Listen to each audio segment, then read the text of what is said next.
Urdu ocean کے معزز ناظرین السلام علیکم۔ ویڈیو شروع کرنے سے پہلے آپ سے گزارش ہے کہ ہمارے چینل کو سبسکرائب کر دیجئے تاکہ آنے والی ہر نئی ویڈیو آپ تک پہنچ سکے۔ شکریہ۔ عراق کے شہر بصرہ کا حاکم اپنے گھر کی بالائی منزل پر بیٹھا نیچے بازار میں خرید و فروخت کرتے لوگوں کو دیکھ رہا تھا۔ اس کے چہرے پر اطمینان جھلک رہا تھا کہ رعایا خوشحال ہے اور شہر میں امن و امان کی صورتحال بہترین ہے۔ اس کے ملازم رات کو شہر کے گلی کوچوں میں پھیل جاتے اور لوگوں کے حالات معلوم کر کے اسے آگاہ کرتے، اور وہ ضرورت کے مطابق لوگوں کی مدد کر دیا کرتا تھا۔ رعایا کی خدمت کا یہی طریقہ تھا جو اس کو اپنے بزرگوں سے وراثت میں ملا تھا۔ اچانک حاکم شہر کی نظر بازار میں ایک عورت پر پڑی جو اونچی آواز میں صدا لگا رہی تھی کہ ہے کوئی نیک شخص جو میرے بھوکے بچوں کو کھانا کھلا دے اور بدلے میں مجھ سے بدکاری کر لے۔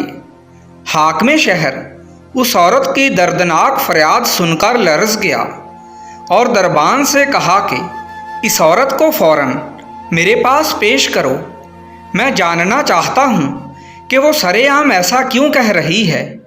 چنانچہ دربان گیا اور اس عورت کو حاکم شہر کے سامنے پیش کر دیا۔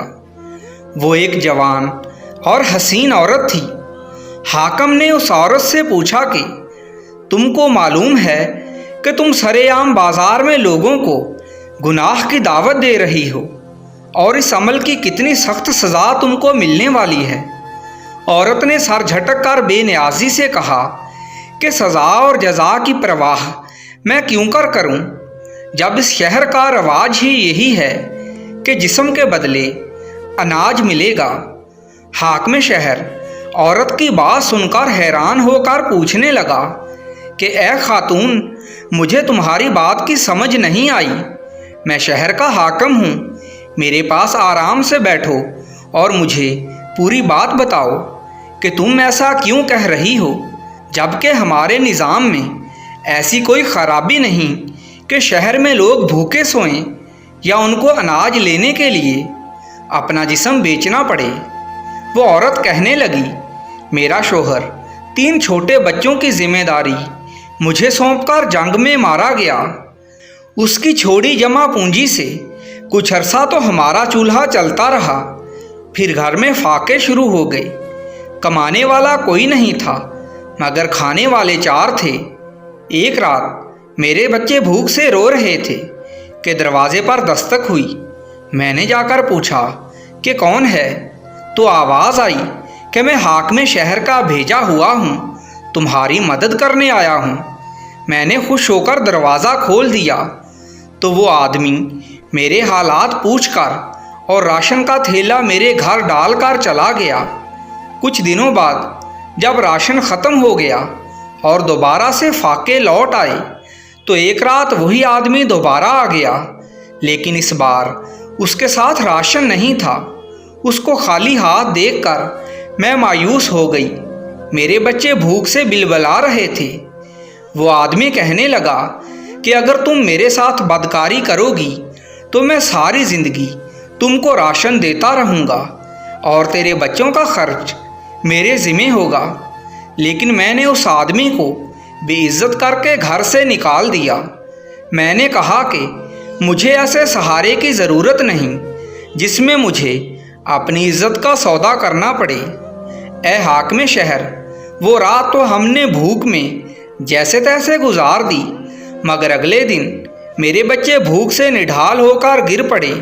اتنے میں وہ شخص دوبارہ میرے گھر آن پہنچا۔ اس کے ساتھ راشن سے بھرا ہوا ایک تھیلا بھی تھا۔ کھانے والی چیزیں دیکھ کر میرے بچوں میں جان سی پڑ گئی، مگر آج بھی اس آدمی کا مطالبہ وہی تھا کہ جسم کے بدلے راشن ملے گا۔ میں نے بھوک سے بلکتے بچوں کی طرف دیکھا۔ اس آدمی کی شرط ماننے کے علاوہ میرے پاس چارہ نہ بچا تھا۔ اس دن کے بعد یہ معمول بن گیا۔ کچھ دنوں بعد وہ آدمی راشن کا تھیلا لے آتا اور بدلے میں میری عزت سے کھیل کر چلا جاتا۔ میں نے حالات سے سمجھوتا کر لیا تھا کہ چلو میرے بچے اب بھوکے تو نہیں سوتے ہیں، لیکن اب کچھ دنوں سے وہ آدمی راشن دینے نہیں آتا، نہ ہی اس نے پلٹ کر میری خبر لی ہے۔ میں آج بھوک سے تنگ آ کر خود ہی بازار میں نکل آئی اور وہی صدا لگا رہی تھی کہ میرے بھوکے بچوں کے لیے راشن دے دو، بدلے میں مجھ سے بدکاری کر لو، کیونکہ اس شہر کا دستور ہی یہی ہے۔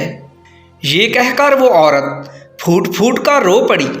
حاکم وقت بھی اس کی دردناک کہانی سن کر ساتھ رو رہا تھا کہ اچانک دربان نے آ کر اطلاع دی کہ بیت المال سے ایک ملازم کی لاش برآمد ہوئی ہے، جس کی لاش کی حالت بہت خراب ہے، شاید کئی دنوں سے اس کمرے میں مرا پڑا تھا جہاں پر غریبوں کے لیے راشن کے تھیلے تیار ہوتے ہیں۔ حاکم نے عورت کو ساتھ لیا اور جب بیت المال میں پہنچا تو اس عورت نے مرے ہوئے شخص کو دیکھتے ہی پہچان لیا کہ یہ تو وہی شخص ہے جو مجھے جسم کے بدلے راشن دینے آتا تھا اور اب کچھ دنوں سے نہیں آ رہا تھا۔ حاکم شہر نے عورت سے کہا کہ یہ تو بیت المال کا ملازم ہے جو یہاں سے میرے حکم پر شہر کے ضرورت مندوں کو اناج اور راشن دے کر آتا تھا۔